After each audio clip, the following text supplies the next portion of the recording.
As we go about our lives in the bustling metropolis, there is an ever-growing presence watching from above. These gulls have turned their backs on their coastal homes, but how have they ended up as residents of our urban ocean?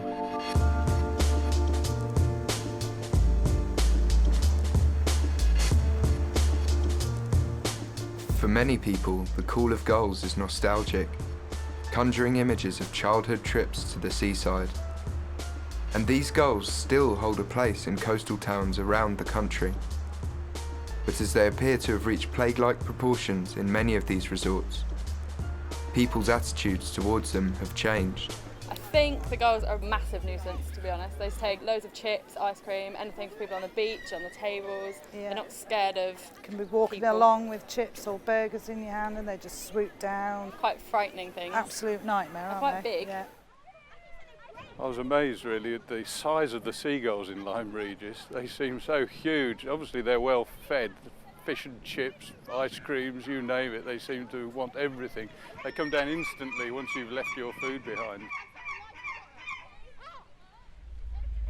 I'm quite happy with them out at sea, but I hate them being a menace to holidaymakers on the main beach where they come and stealing chips and sandwiches. But out at sea, I kind of feed them and I don't mind them, and I've got one that's been on the boat for a long time, several years. For centuries, gulls have been part of our maritime lives, welcoming weary sailors back to shore and flocking around fishing boats in the hope of a few scraps.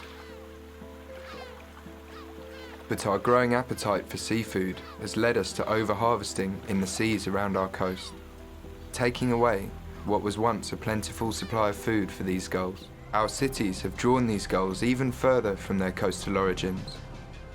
With numerous restaurants and fast food outlets, these scavengers can take their pick from a variety of cuisines. And there is always something to eat in the urban ocean.